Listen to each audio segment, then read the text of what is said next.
Welcome to your Monday Market Update with me, Roy May of Bach Realty Group here in Bryan College Station, serving the greater Brazos Valley. As always, thanks to Mitchell Cleckley over at Pilgrim Mortgage for helping me put this together for y'all. Like every week, I'm here to break down the latest economic news so you can stay informed and make smart financial decisions. My apologies for the lateness of this video, but today just kind of got away from me. On the bright side, it was because I was busy, and busy's good. I can't believe it's already November. I don't know where the year has gone, seriously, but okay, well, let's go ahead and let's dive right in. So we're going to talk about lower job numbers or closer to the real picture. And we talked about this last week. Starting with the jobs, the latest data from the Bureau of Labor Statistics shows that 150,000 jobs were created in October, which is actually below the forecasted 180,000. So that marks the lowest number since June. And really, to make things kind of more complicated, the revisions to August and September reports, they eliminated over 100,000 jobs from the picture. So as a result, unemployment, the rate actually crept up 0.1% from 3.8 to 3.9. But what's important to note is that the jobs report actually consists of two parts, right? The business survey of the household survey, the business survey and the household survey. The business survey relies heavily on modeling and estimations, and it shows kind of a seemingly positive jobs picture. However, a significant contributor to job growth last month was what we call the birth-death model, and that estimates new businesses created versus closed ones.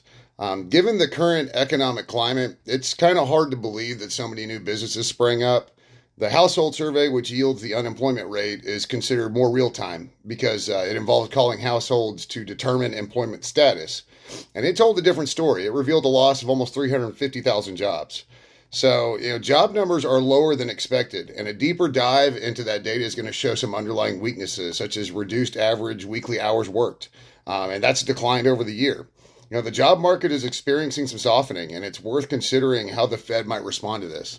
Talking about private payrolls, they fell below expectations, as reported by the ADP's employment report, and that's automated data processing.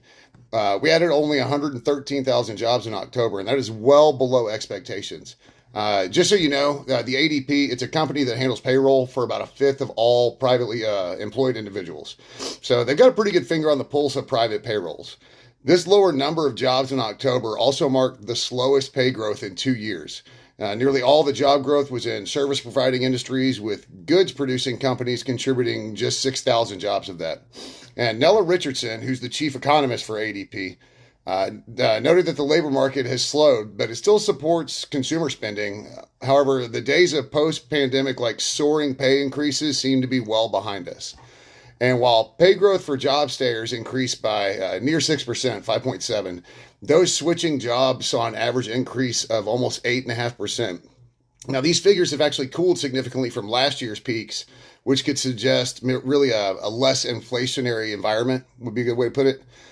Moving on to job openings, the Job Openings and Labor Turnover Survey, the JOLTS report, I know we talked about that before. The JOLTS report for September revealed a rise in job openings of just over 50,000, and that exceeded expectations.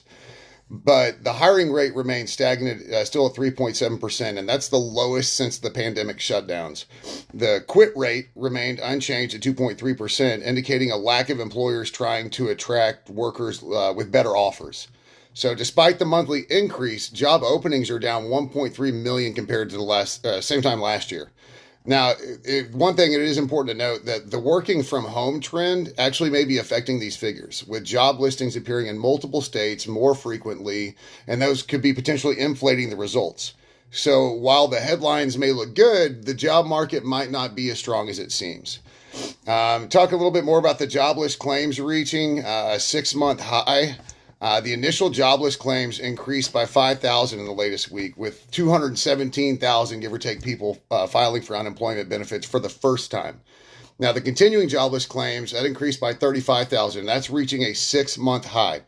And what this does is this suggests that while employers are trying to retain their workforce, it's getting harder for people to find new employment once they're let go.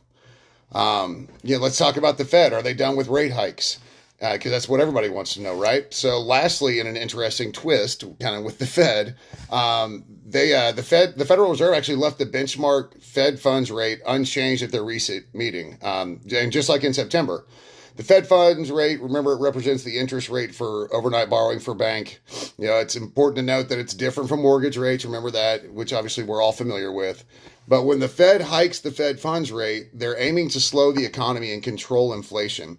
Now, the decision to pause rate hikes for the second consecutive meeting, it was actually unanimous, but the door's still not entirely closed for further hikes. Our good old buddy, the Fed Chair Jerome Powell, he left the possibility open for another rate hike at their next meeting in December.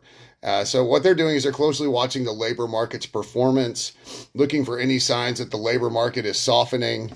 So just kind of be aware of what they're looking at ahead of their December meeting when they may still, hike the rates again. So kind of in conclusion, as we move forward, we'll keep a close eye on the job data report coming out on Thursday, obviously inflation reports and the Fed's decisions. Don't forget to check out the latest housing appreciation data. It's on CoreLogic's home price index. That's coming up this week on Tuesday, so tomorrow. So just those are kind of the things that we're looking out for, kind of coming our way. So, as always, thank you. Thanks so much for tuning in to, the Monday Market Update. I hope this finds you well, and I hope to help y'all stay informed and make the best financial choices for your future. So until next time, y'all have a great week.